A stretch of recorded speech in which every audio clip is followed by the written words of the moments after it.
মুর্শিদাবাদে অবৈধ মাটি কারবার রুখল রানীতলা পুলিশ। মাটি ভর্তি 6টি ট্রাক্টর সহ দুজনকে গ্রেপ্তার করা হয়েছে। ইতিমধ্যেই মাটি ভর্তি 6টি ট্রাক্টর সহ ইতিমধ্যেই দুজনকে গ্রেপ্তার করা হয়েছে। মুর্শিদাবাদের এই ঘটনা আপনাদের জানাবো। মুর্শিদাবাদে অবৈধ মাটি কারবার রুখল এবার রানীতলা পুলিশ।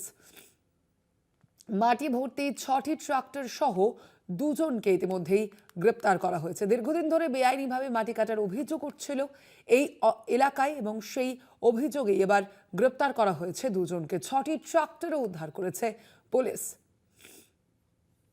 মুর্শিদাবাদের এই ঘটনা আপনাদের জানিয়ে রাখি। মুর্শিদাবাদে অবৈধ মাটি কারবার রুখল রানীতলা পুলিশ। রানীতলা থানার পুলিশ এই অবৈধ মাটি কারবার রুখল। গ্রেপ্তার করা হয়েছে এই ঘটনায় দুজনকে। 6টি ট্রাক্টরও আটক করা হয়েছে। তৌসিফ ইকবাল প্রতিনিধি রয়েছেন ফোন লাইনে। তৌসিফ, পুলিশ সূত্রে কি জানতে পারছো?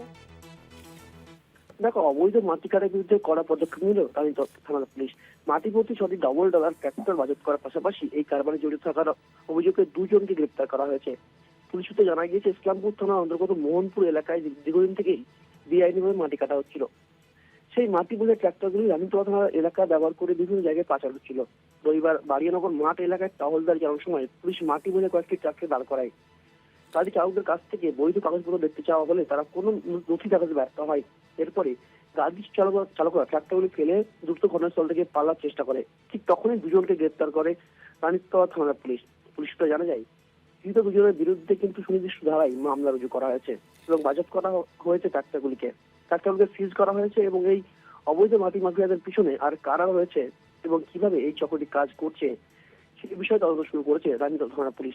কিভাবে কার মদতে বিএলআর পারমিশন ছাড়া রানীতলা এবং ইসলামপুর ভাঙন এলাকাতে এই মাটি কাটার কাজ চলছে তার বিরুদ্ধে কিন্তু পদক্ষেপ নিচ্ছে রানীতলা থানা পুলিশ। ধন্যবাদ তোমায় তৌসিফ।